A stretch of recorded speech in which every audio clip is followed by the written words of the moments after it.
only mode.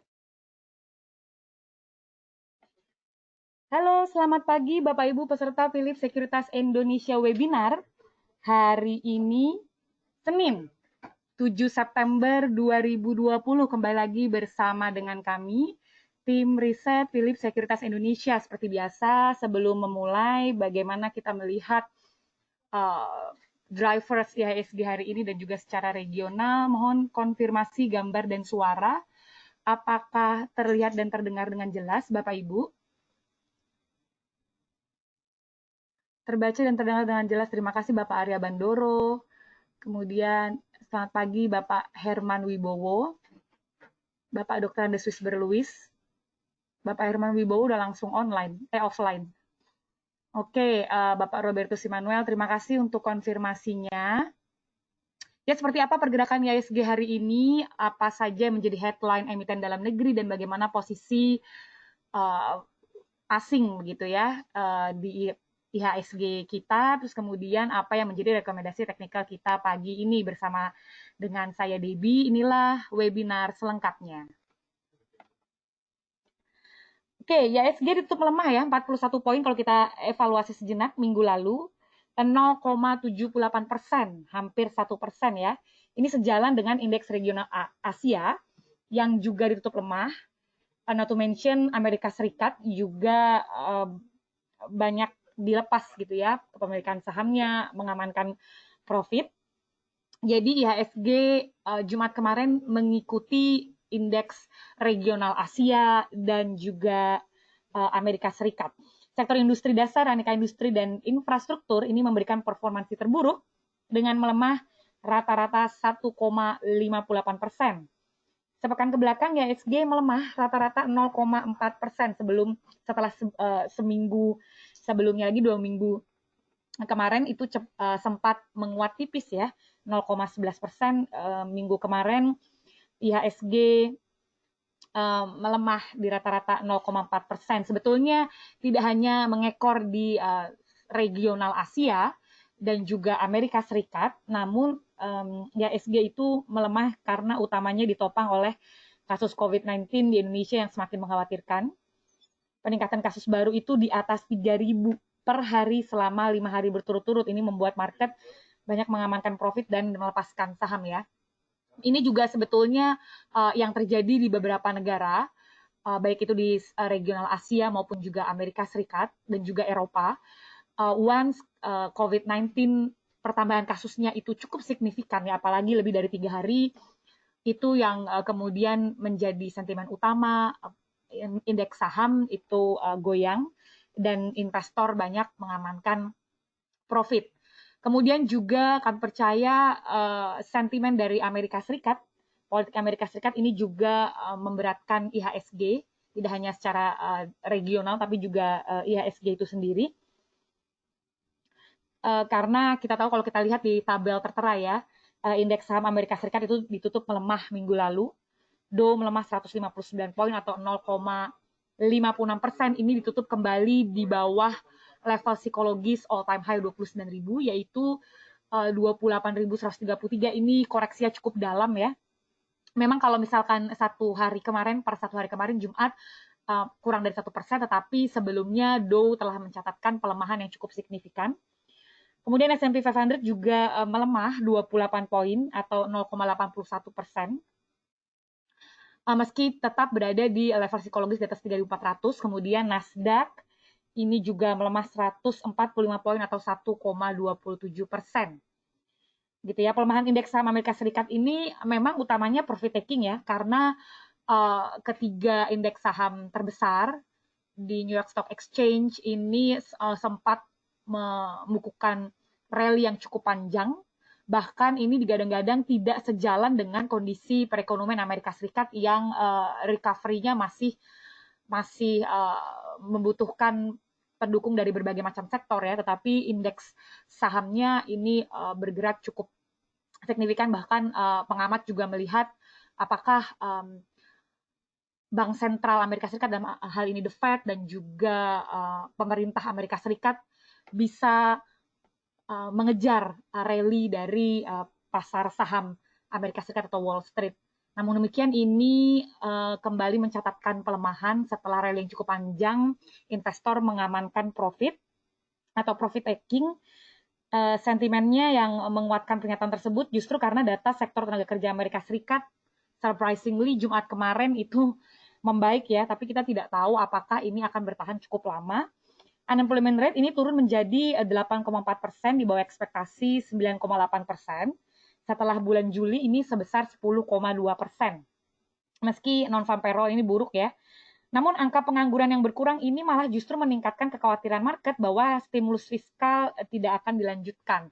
Memang Stephen Mnuchin bilang bahwa mungkin mulai Desember 2020 stimulus akan kemudian berjalan, tetapi kita tahu bersama yang harusnya bulan Juli kemarin gitu ya, karena expire 31 Juli, itu sampai sekarang belum adanya final negotiation di White House, sehingga perekonomian Amerika Serikat sampai hari ini itu berjalan tanpa adanya tambahan stimulus fiskal.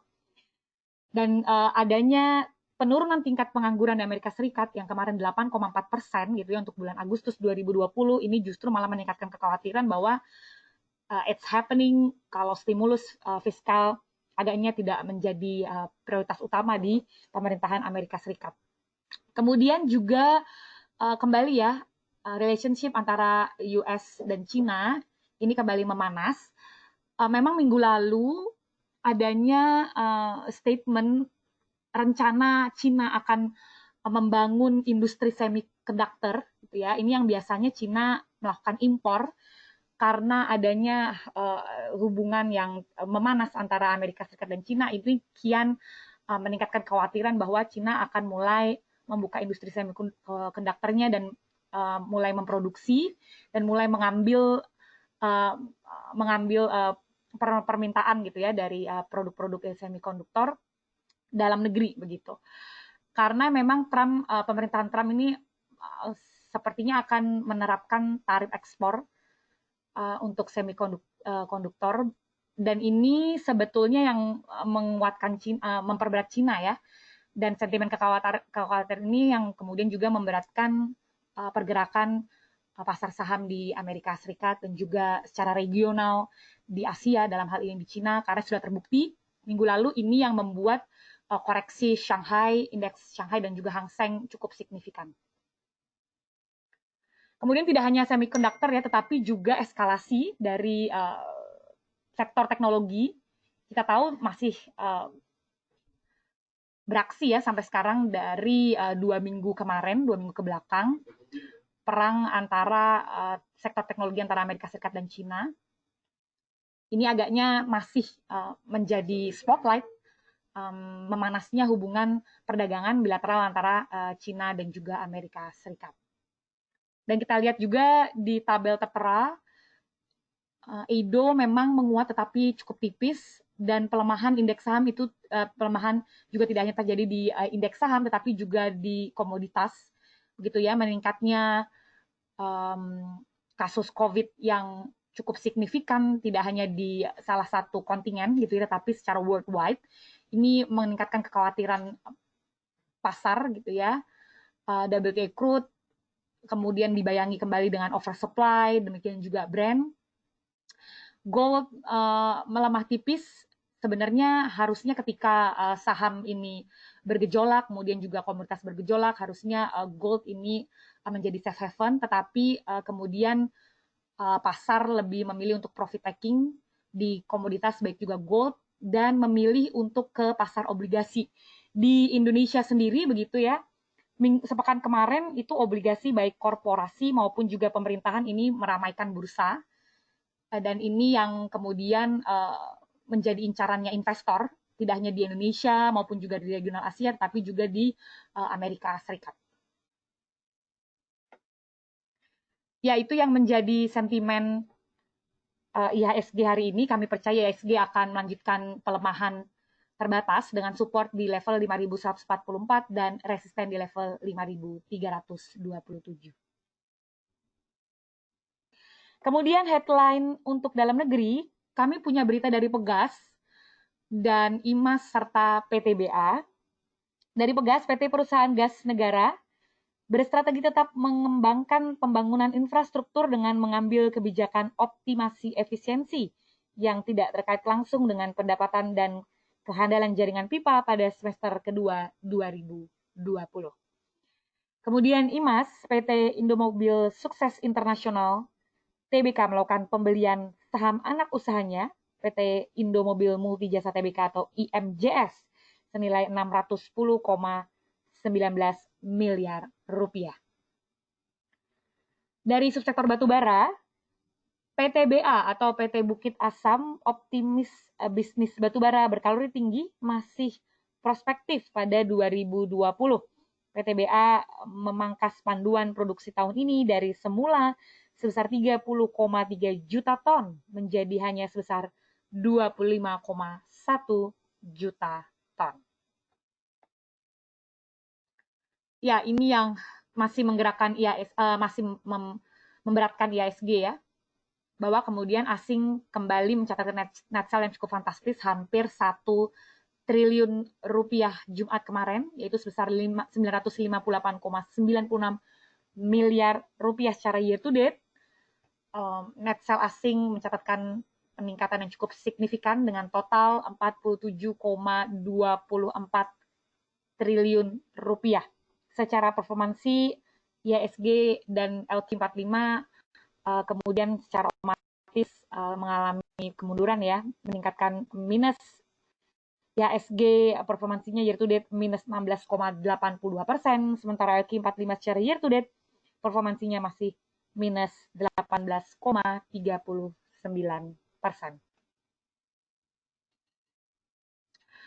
Rekomendasi teknikal kami hari ini, kami punya AKRA atau AKR Corporindo sideway both di short term dan medium term. Tapi kami melihat adanya opportunity, Bapak Ibu boleh coba trade buy di level harga 2.850 dengan target harga di 2.940 atau bisa ditahan sampai level 3.030. Jangan lupa stop loss di level harga 2.740. Kemudian JSMR, Jasa Marga, memang bearish ya, short term dan medium term kalau kita lihat di grafik yang tertera.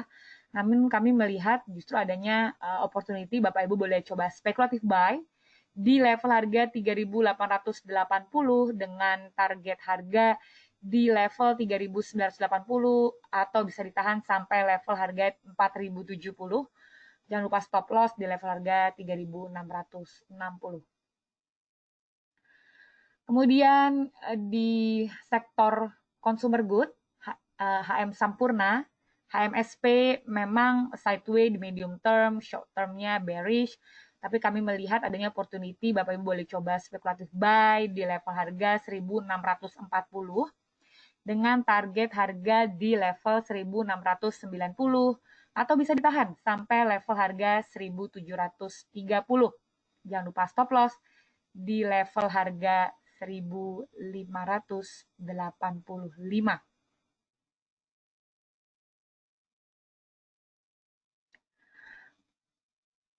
Iya.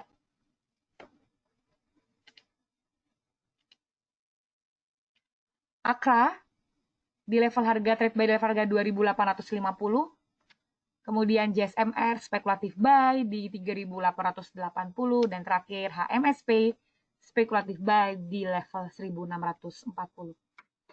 Demikian Bapak Ibu presentasi webinar kami. Seperti biasa, yang ingin bertanya boleh disampaikan pertanyaannya di question box. Kami akan menjawab pertanyaan Bapak Ibu sejenak. Terima kasih.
Baik, selamat pagi Bapak Ibu. Kita akan berlanjut ya ke sesi Q&A.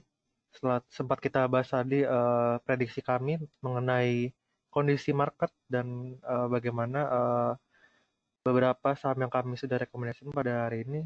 Eh, kita langsung lanjut saja ke pertanyaan yang sudah Bapak Ibu sampaikan. Pertama dari Pak Herman, menanyakan BBRI, BBNI, dan Telkom. Oke, kita lihat dulu ya untuk banking pada hari ini. BBRI ya, untuk BBRI kita lihat sebenarnya masih ada potensi koreksi ya pada hari ini, namun sudah cenderung terbatas. Kalau kita lihat dari stokastik RSI juga sudah menyentuh ya level oversold, namun kita perlu lihat lagi dari sisi candle sendiri ya, nampaknya masih mengindikasikan adanya potensi penurunan juga pada hari ini, namun eh, terbatas ya dengan area support di sekitar 3000 3.500 hingga kita lihat lagi untuk resistennya pada hari ini di sekitar 3670 seperti itu. Jadi kami lebih suka untuk hold BBRI dengan target di sekitar resisten tersebut 3.700. Ini untuk BBRI. Kemudian jika kita ke BBRI, BBNI juga sama ya, untuk short term itu dalam 2 pekan terakhir masih sideways seperti BBRI, dan saya sendiri lebih suka untuk hold juga untuk BBNI dengan area support yang perlu diperhatikan di sekitar 5.080 dengan resistennya di sekitar 5360. 53, ya, 5360.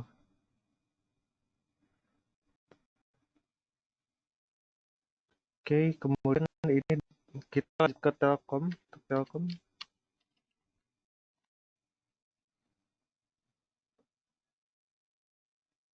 Telkom, juga kita lihat ya, sebenarnya untuk penurunannya sendiri juga sudah terbatas, dan kita lihat candle terakhir yang sudah berada di lower BB-nya, sehingga kami lihat ada potensi untuk melanjutkan reversal, uh, bullish reversal ya dari Jumat kemarin, karena Jumat kemarin juga sudah sempat menguat ya meskipun tipis. Aku mulai untuk akumulasi beli dengan target terdekat di sekitar 29 2920 2920, dan target berikutnya di sekitar eh, area 2950. Ini untuk jangka pendek dari Telkom.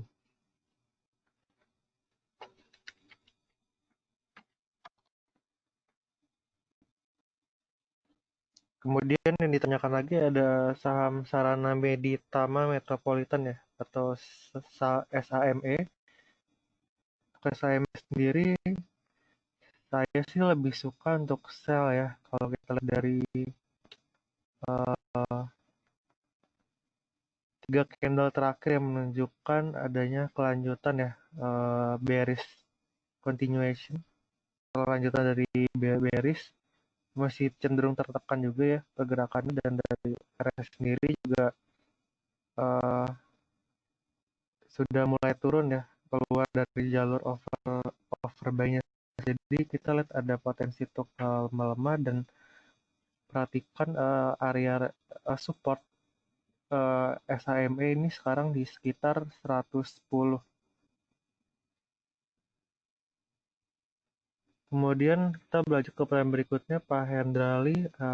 Telkom kami sudah rekomendasikan untuk beli. Kemudian ada Adaro yang ditanyakan ya.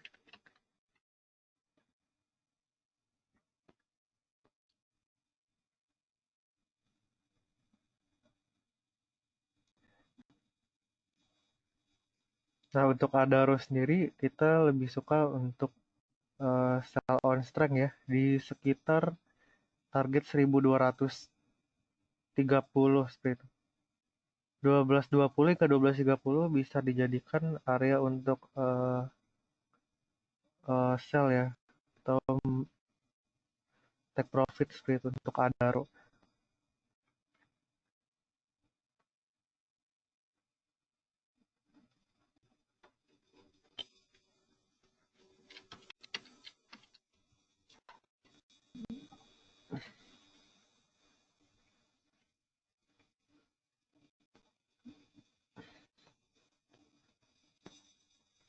Ya, kemudian untuk Asri juga lebih baik di hold juga ya.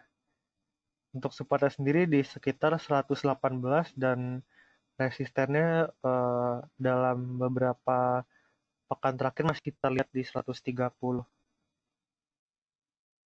Jadi ini masih bisa ya untuk di hold saja untuk Asri. Dan pelemahannya juga tipis ya, masih konsisten di sekitar area sekarang. Demikian Pak Hendrali. Kemudian kita ke pertanyaan dari Pak Wisbar Luis. Untuk link,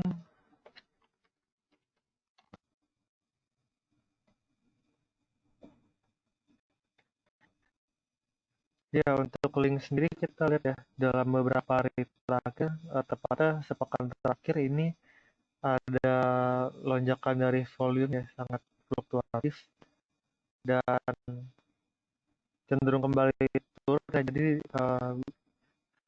mesti hati-hati juga ya untuk melakukan trade di saham ini. Dan ini sih untuk level sekarang termasuk sudah di level yang cukup tinggi ya dari MA9 maupun eh, dari upper nya juga ya sudah ditembus ke atas seperti itu. Jadi kita ada peluang untuk terjadi penurunan di saham ini. Kemudian kalau keras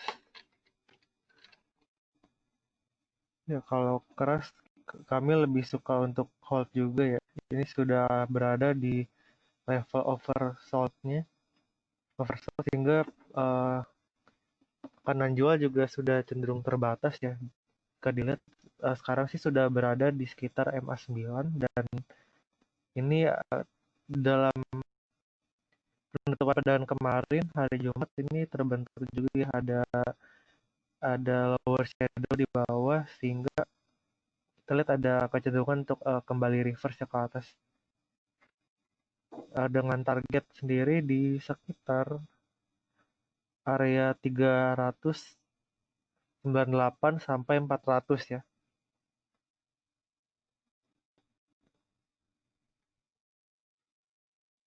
Bisa untuk di hold juga untuk crash, kemudian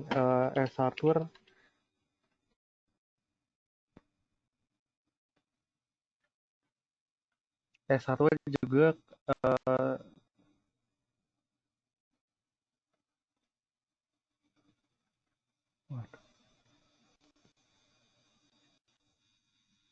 S-hardware kami lebih suka untuk hold juga karena jika kita lihat meskipun pada penutupan pekan lalu ya ditutup melemah juga terbentuk shadow juga ya. Ada tekanan beli juga yang menetralkan pelemahan dari S1 kemarin dan target dari S1 sendiri terdekat di 1625 dan target berikutnya di resisten berikutnya ya di 1650. Cara pergerakan sendiri juga belum mematahkan ya dari pola sideways-nya untuk 1 bulan terakhir sejak Agustus. Meskipun sudah berada di level harga yang lebih tinggi ya dibandingkan periode bulan Juni hingga bulan Juli itu. Kita dari sejak Agustus ini sudah perlahan mulai naik ya. melanjutkan ininya apa cara medium term yang cukup bullish seperti itu. Ini untuk S1 kemudian CRA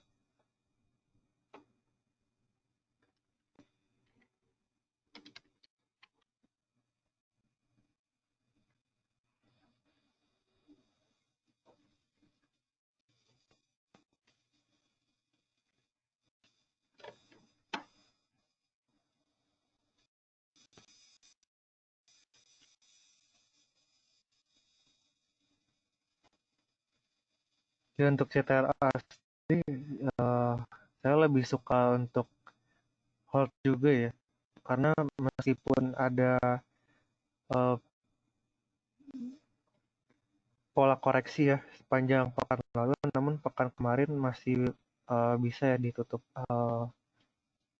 dengan positif seperti itu.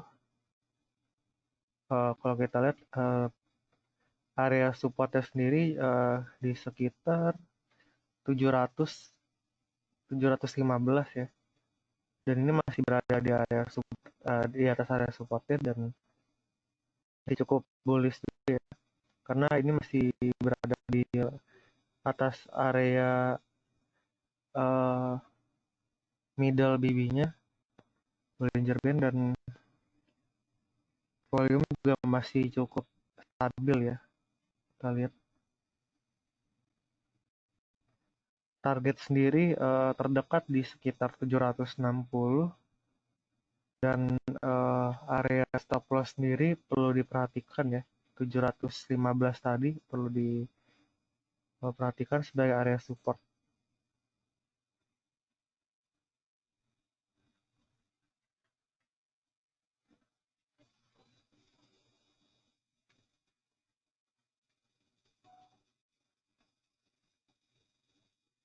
Dan Pak Edi, BBRI tadi sudah kami bahas.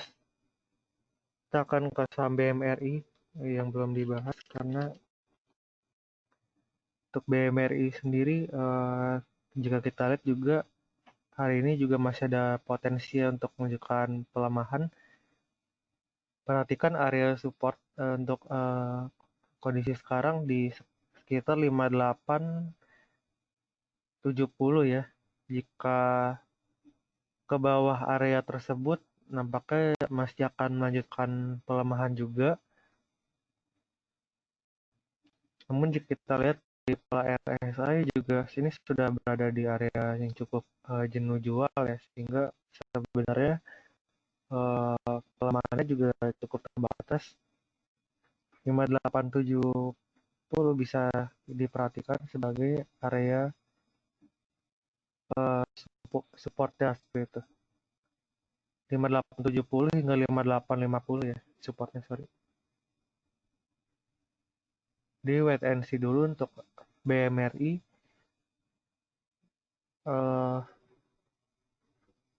Hardware juga ya, kami sudah bahas. Kemudian kita ke pertanyaan Pak Budiman.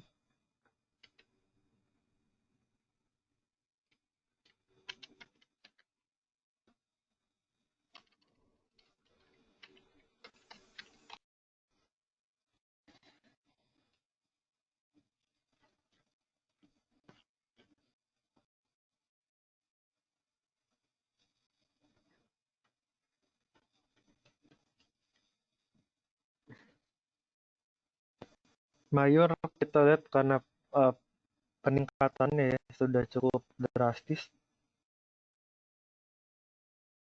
Peningkatan cukup drastis ya dalam 2 pekan terakhir, dan ini sudah mencapai juga ya area resistennya.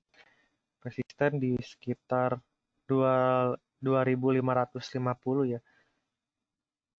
Jadi ini saya lebih suka untuk sell on strength juga ya di sekitar area range perdagangan hari ini pada pagi ini sekitar 2470 hingga 2515 ya. Ini backup take profit dulu, karena ini kita lebih kita lihat ke depannya ada potensi untuk koreksi gitu. Dan ini secara pergerakan dalam seminggu ini belum berhasil juga untuk tembus ke area resisten tersebut. Jadi eh, in belum ada sinyal ya untuk melanjutkan penguatan seperti itu.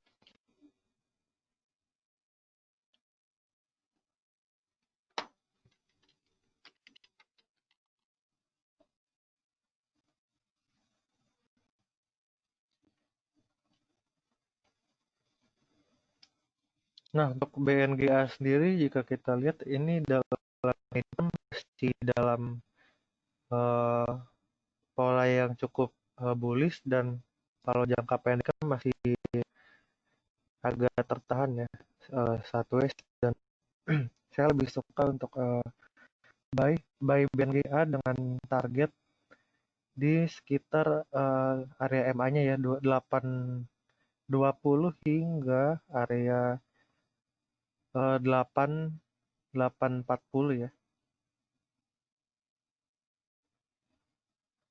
Dan bisa dimanfaatkan juga ternyata untuk pola service dalam jangka pendeknya 820 hingga 840 buy BNGA. Kemudian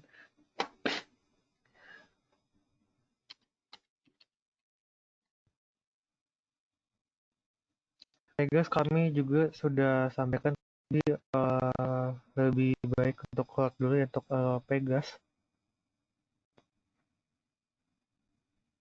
di 1300 target terdekat ya.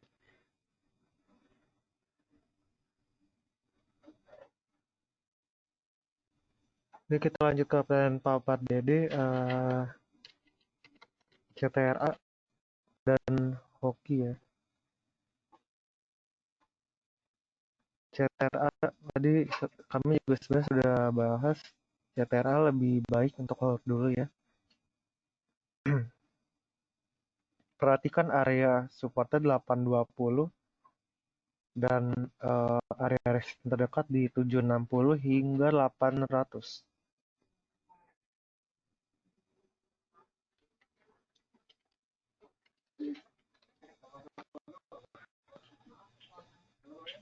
Hoki, jika kita lihat hoki pergerakannya juga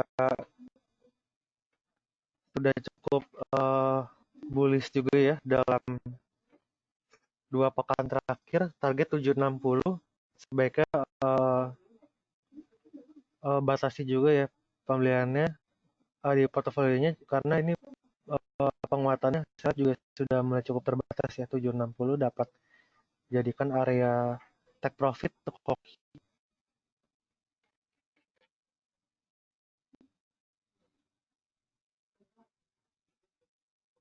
Oke, kemudian kita lanjut ke varian dari Bu Devi menanyakan friend bagaimana untuk pergerakannya ya. Baik untuk friend saya lebih melihat ya lebih suka untuk melakukan aksi spekulatif buy dengan area entry level di sekitar 90 dengan target terdekat di sekitar 95 hingga 100 ya. Ini 100 bisa dijadikan juga sebagai resisten terdekat seperti itu. Dan dari pola-pola sebelumnya juga sudah terlihat dari 90 hingga 100 ya. Menjadi area sideways-nya seperti itu.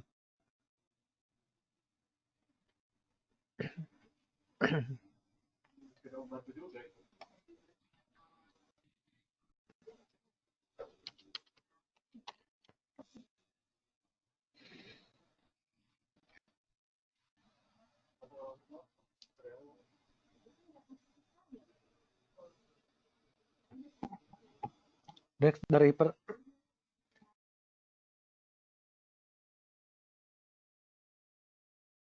dari pertanyaan Pak Paulus yang menanyakan Excel dan Aisyah ya. Nah, untuk Excel sendiri kita lihat sepanjang pekan lalu sudah terkoreksi cukup dalam ya ternyata sekitar 8%-an gitu dari 2.500 hingga 2.300, dan saya lihat juga ini sudah lumayan terdiskon ya, dari valuasinya juga masih murah, bisa dikoleksi Excel, salah satu saham sektor telco yang dimana industrinya sendiri masih cukup oke ya di tengah pandemi seperti sekarang. Eh, Bisa untuk melakukan aksi spekulatif buy dengan target di sekitar MA9 ya, atau di sekitar 2.400, itu target pertama, dan target berikutnya di 2.500. Dan dari sisi fundamental sendiri kami masih merekomendasikan ya untuk melakukan aksi buy untuk Excel di sepanjang tahun ini dengan target di sekitar untuk jangka panjangnya di sekitar 3.000 ya.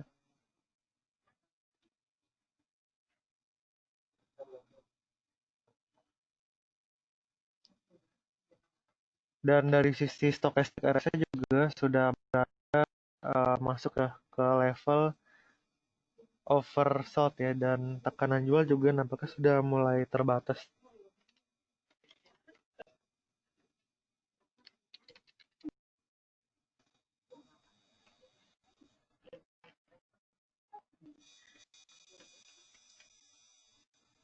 AISA sendiri ya, meskipun sangat bullish dalam 3 hari terakhir, kami belum bisa merekomendasikan untuk masuk ke saham ini karena masih baru dibuka dari suspend panjangnya juga ya. Dan dari sisi volume dananya juga sangat fluktuatif sekali. Resiko yang dihadapi juga jika ingin masuk ke saham ini adalah dari sisi book value-nya ya, PBV-nya mencatatkan nilai negatif sehingga tidak tepat, kurang cocok juga untuk diinvestasikan. Mungkin kalaupun ingin masuk ke saham ini, kami hanya merekomendasikan hanya untuk main cepat saja ya, atau sekitar 1 hari seperti itu, tidak untuk dalam lebih dari 1 hari. Dan sebagai patokannya kita bisa melihat ya, saham ini area tertinggi di penutupan pekan lalu ini sekitar 248, jadi batasi pembeliannya dengan target di 248.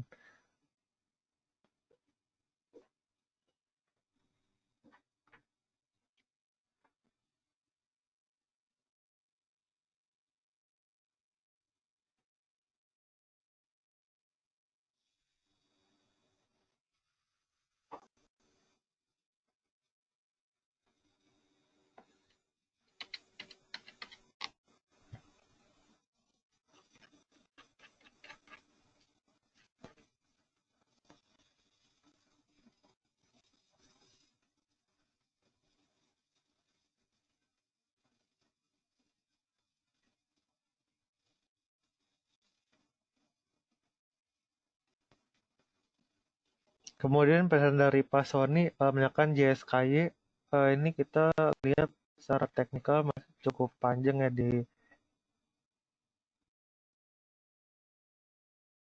di area yang cukup up sideways ya. Dan kalau kita lihat juga untuk dan dalam pekan ini sudah ada peratan ya, mulai keluar dari jalur sideways ya, dan perlu diperhatikan target terdekat di sekitar 121, dan batasi juga ini ya sebagai area supportnya, ini perlu diperhatikan di sekitar 100 ya. Jika kembali ke bawah 100 nampaknya sebaiknya saja. Kemudian zinc,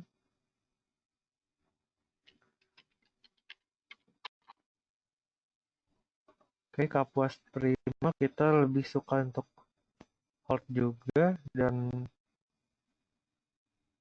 em, target terdekat di sekitar 150 ya, ini untuk zinc.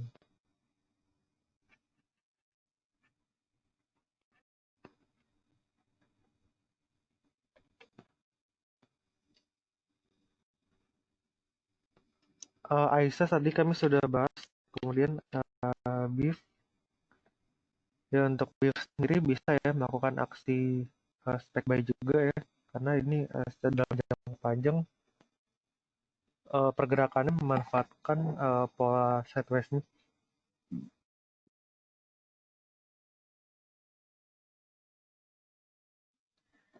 Dengan target yang perlu diperhatikan di sekitar level 200 ini untuk BIF.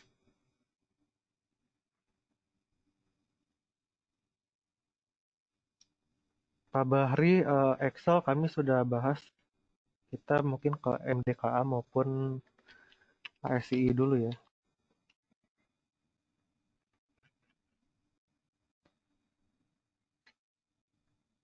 Ya, untuk MDKA kita perhatikan ini secara candle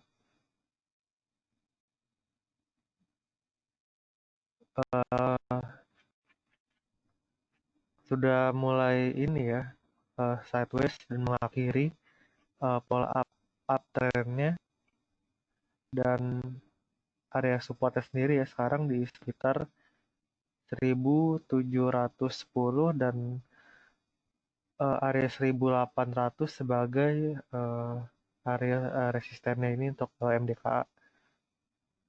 Potensi penguatan masih ada namun terbatas. Kemudian dari SCI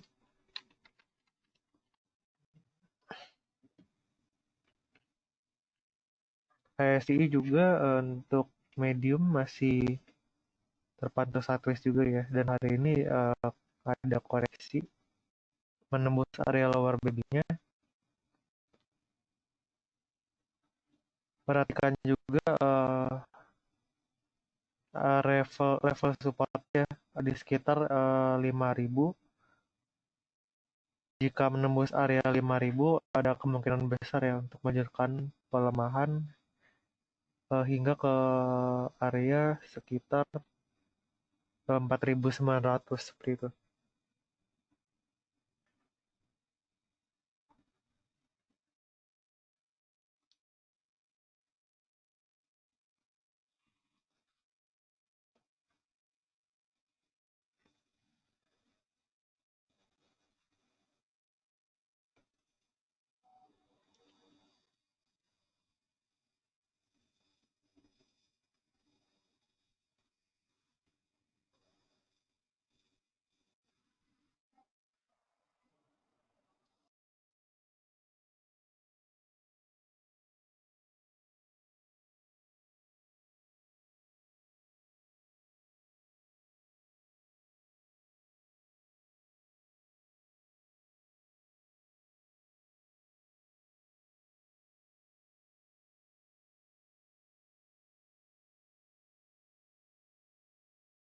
Oke, kemudian kita lanjut ke pertanyaan dari Pak Sidik ya. Kalbe Farma dan Sido, kita lihat untuk Kalbe ini penguatannya juga nampaknya juga sudah mulai terbatas ya, karena sudah sejak bulan April sudah sangat uptrend begitu, dan ini untuk short termnya sudah mulai tertahan gitu penguatannya, namun sebenarnya masih oke sih untuk di keep dengan target di sekitar 1615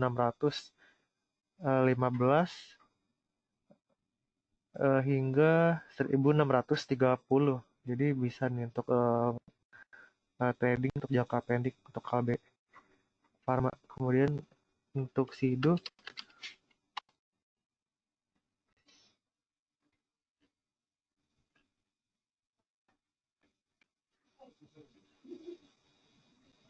dan untuk Sido juga kita lebih suka hold juga untuk Sido. Gerakannya juga meskipun sempat melemah ya kemarin, masih bisa ditutup di zona positif, dan hari ini pun pelemahannya juga terbatas ya. Kita lihat dari RS juga sudah mulai terbatas pelemahannya. Ini sudah di area oversold juga. Bisa untuk trading jangka pendek dengan target 1410 hingga level 1440. Kemudian untuk mengenai pre-opening sudah diberlakukan bursa ini, jadi pre-opening tuh maksudnya eh, kita bisa mulai untuk melakukan aksi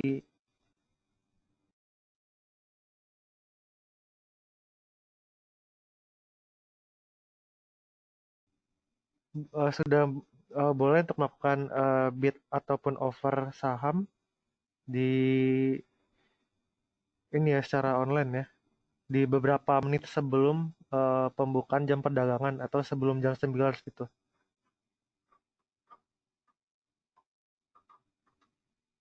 Dan saham-saham yang bisa dilakukan untuk melakukan bid ataupun offer di sesi pre-opening itu sampai sekarang adalah saham-saham LQ45 di indeks LQ45 seperti itu. Ini kan Pak Ramas Sidik.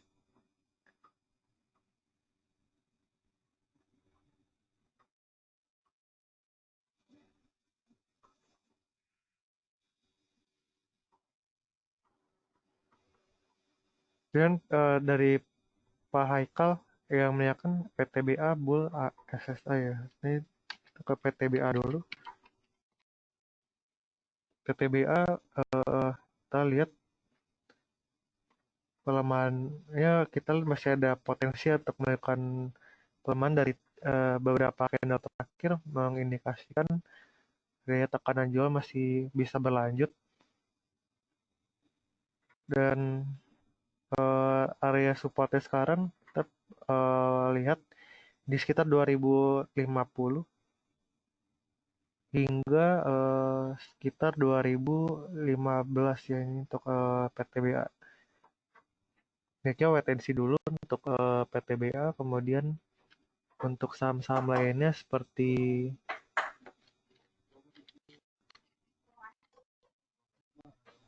untuk bull kami lebih suka ya untuk melakukan aksi akumulasi buy dengan target di sekitar 320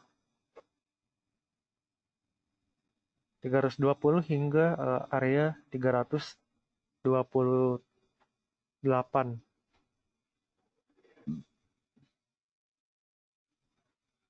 Karena dari sisi secara bentuk polanya sendiri cukup oke ya, berhasil melakukan reversal. Demikian untuk bull, kemudian untuk asa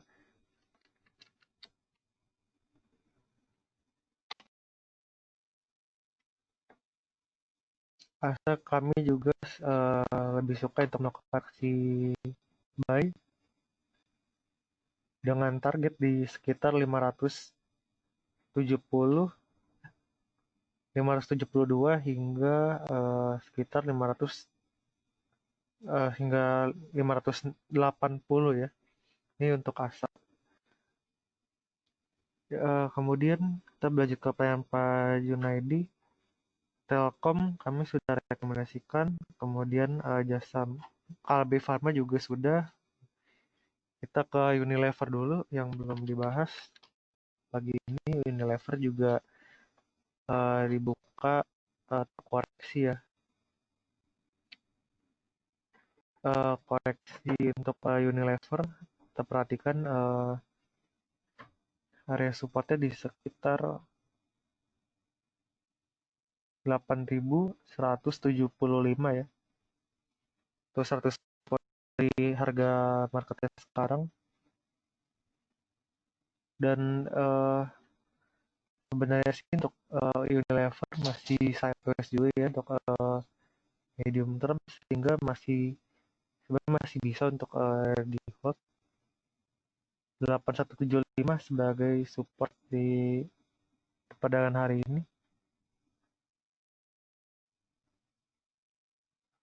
Hingga 8.050 ya, itu support keduanya.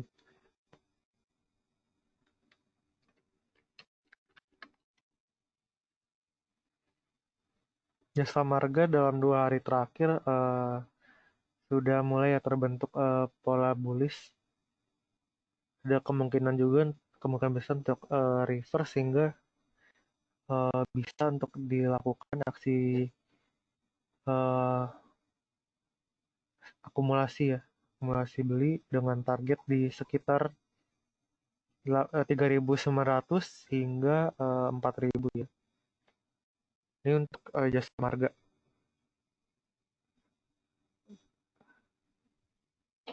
Pak Heri Bertus menyiapkan TINS.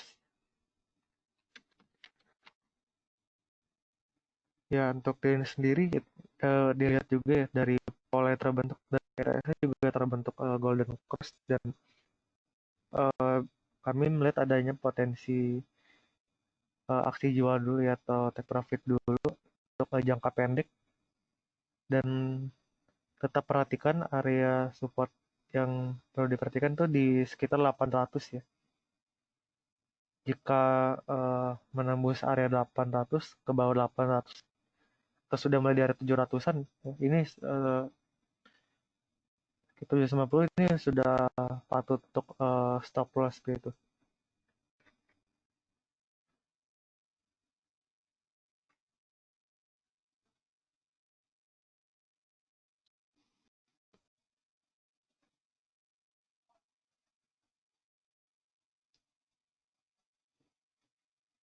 Iya.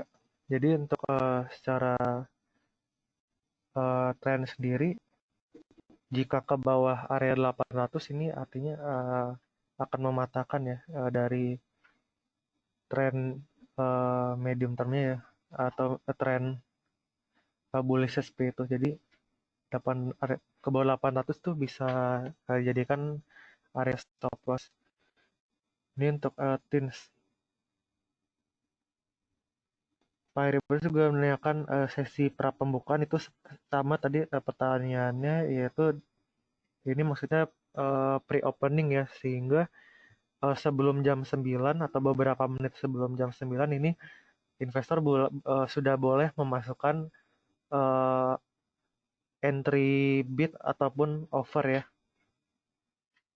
Sudah bisa bid atau offer melakukan antrian pemesanan saham seperti itu sebelum jam 9. Namun untuk eksekusinya sendiri tetap ya setelah jam 9 baru akan uh, melalui mekanisme pasar lelang berkelanjutan ya. Itu akan akan matchnya di sekitar di atas jam 9 seperti itu.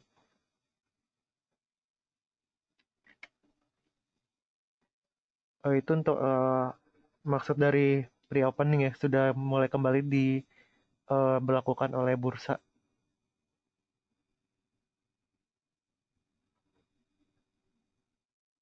Kemudian Bu Nuna menanyakan Breeze dan Unilever. Unilever tadi supportnya sudah kami sampaikan ya sekitar 8.050 itu support terdekat untuk Unilever. Kemudian mungkin kita ke Breeze ya, Breeze juga nampaknya sudah berat ya untuk melanjutkan penguatan ya karena sudah terlalu tinggi juga untuk level harga sekarangnya. Kita lihat ya dalam 1 bulan terakhir saja sudah naik ya sekitar 200-an% dari pertengahan bulan Juli hingga kira Agustus itu sudah 228% dan secara teknikal sendiri ini ada beberapa indikator yang menyatakan sudah di level overbuy juga ya. Kemungkinan untuk naiknya sendiri juga sudah tipis dan ini bisa dilihat dari sepekan terakhir sudah memasuki fase sideways ya dalam jangka pendek. Dan untuk supportnya sendiri yang perlu diperhatikan untuk saham BRIS ini sekitar 945 ya. Jadi kalau udah mulai tembus ke bawah 945 ini ada baiknya untuk di cut loss.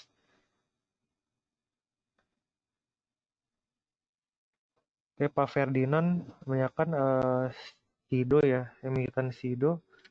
Jadi kami juga sudah sempat bahas untuk Sido. Sido sendiri dalam jangka pendek sudah mulai uptrend ya. Perhatikan untuk area supportnya sendiri, ini masih bisa di hold dengan area supportnya di sekitar 1380 ya. Dan untuk aksi korporasinya sendiri ada rencana ya yang dinyatakan oleh manajemen bahwa akan ada stock split juga ke depannya untuk meningkatkan likuiditas dari pergerakan saham Sidonya sendiri gitu.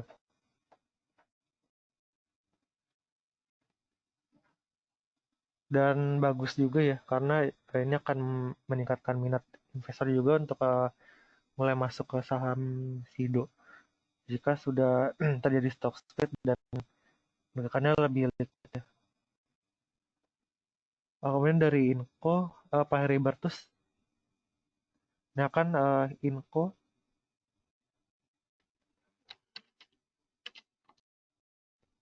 oke, Inco sendiri jika kita lihat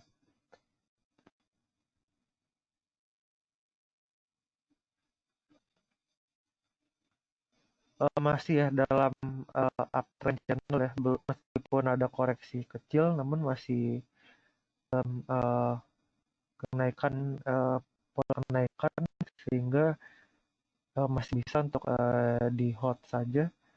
Perhatikan untuk area supportnya ya, supportnya ini di sekitar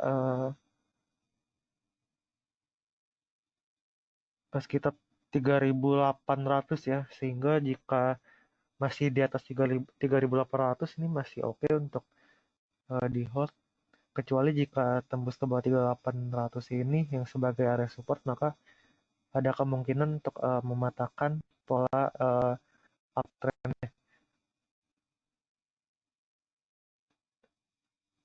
dan masih dalam level yang wajar ya untuk koreksinya sekarang. Ini untuk info. Kemudian uh, Bu Rini menanyakan WG, WNTR, dan ESA ya. Kita ke WG dulu mungkin.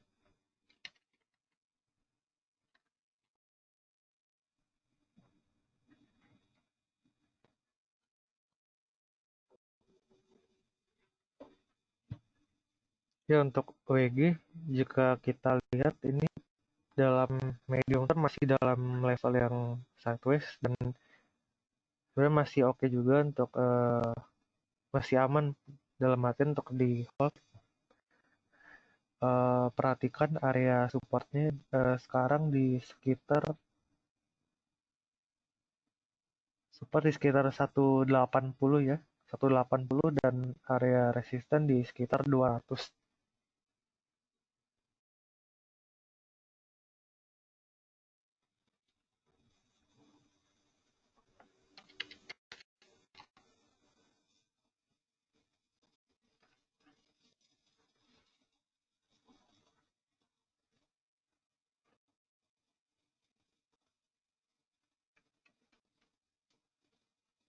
UNTR kami lebih suka untuk hold juga, hold karena ini masih dalam fase yang status ya. Dan untuk area supportnya sendiri perhatikan sekitar area 22.650, 22.650 ya. Dan masih tertahan ya penguatan.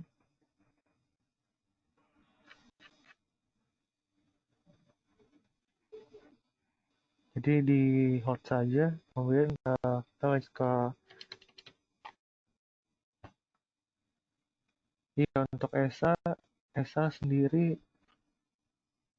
sore ESA Perkasa ini masih cukup sideways dan bisa sebenarnya dimanfaatkan ya pola sideways ini dengan area support di sekitar 150 148 hingga, dan area resistennya ini di sekitar 160 ya.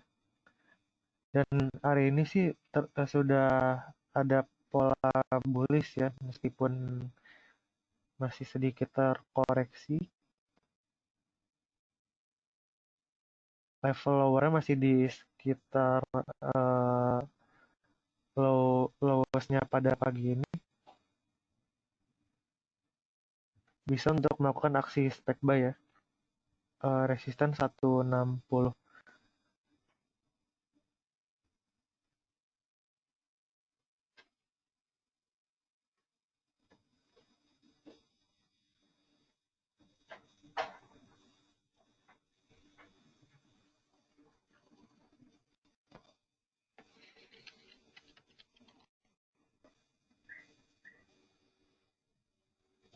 Woi,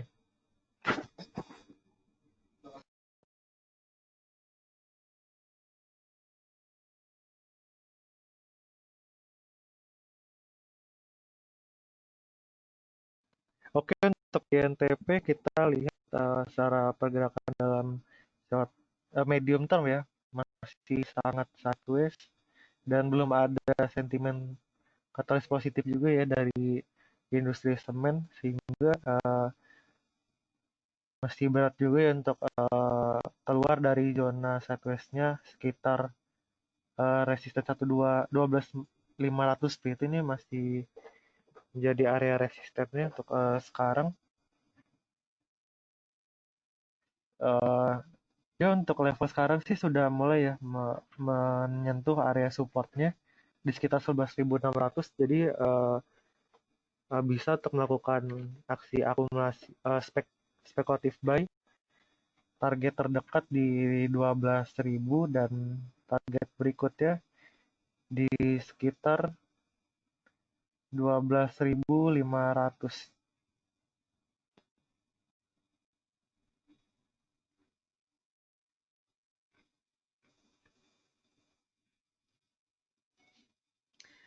Pak Sumardijono menanyakan kenapa saham yang berada di level 50 tak bisa dijual, karena eh, nggak ada antrian belinya sih Pak ya, karena tidak ada antrian bidnya. Yang ada antriannya di antrian offer di sekitar 50, yaitu itu pun antrian offer, jadi nggak ada yang melakukan aksi bid membeli gitu ya. Kalaupun ada yang melakukan aksi bid, itu juga masih lebih kecil volumenya dari uh, volume offernya, sehingga langsung match di 50. Namun untuk keluarnya lebih susah mungkin untuk terjual, sehingga untuk saham berada di level 50 kami belum menyarankan ya untuk melakukan aksi transaksi di saham tersebut, karena rentan untuk terjebak di saham tersebut dalam waktu yang cukup lama. Kan Pak Sumardijono, kemudian Bu Sony, Rals, ULTJ, dan Kaleo jadi pertanyaan terakhir juga pada sesi webinar ini. Kita akan review untuk Rals.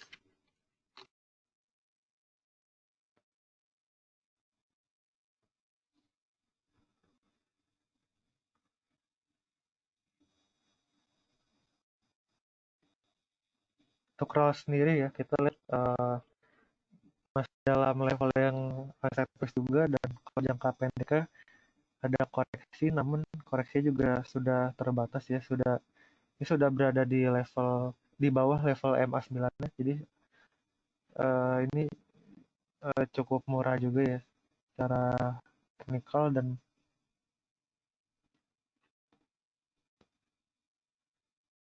untuk tetap di hold untuk RALS dengan area supportnya. Support sendiri di sekitar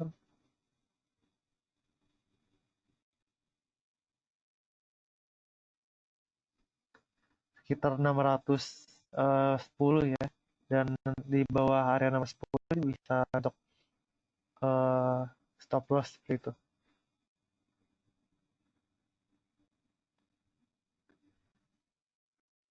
Jadi RALS masih hold saja. Untuk area take profit sendiri, kami lebih suka di sekitar area 600, 660 ya.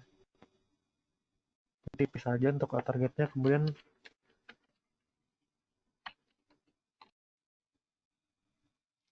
WLTJ kami lebih suka untuk sell. Ini masih dalam eh, channel ini ya, apa namanya, downtrend jangka pendek.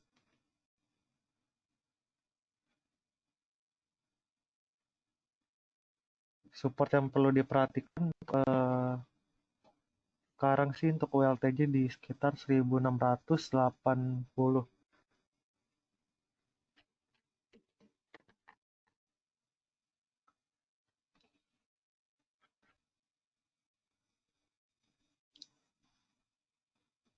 Untuk Cleo, kita lihat masih ada potensi koreksi juga. Area 510 sebagai support dan resistennya di sekitar 535 hingga 540. Saran kami untuk Cleo lebih baik untuk di hold dulu ya. Oke, terima kasih. Nampaknya tidak ada pertanyaan lanjutan dari Bapak Ibu peserta webinar. Kami ucapkan terima kasih banyak atas partisipasi dan atensinya pada sesi webinar pada pagi hari ini. Mohon maaf atas kekurangan dalam penyampaian maupun kata-kata yang kurang berkenan. Kita akan bertemu lagi di sesi webinar berikutnya di hari Selasa tanggal 8 September 2020. Oke, demikian kami undur diri dan salam cuan untuk semuanya.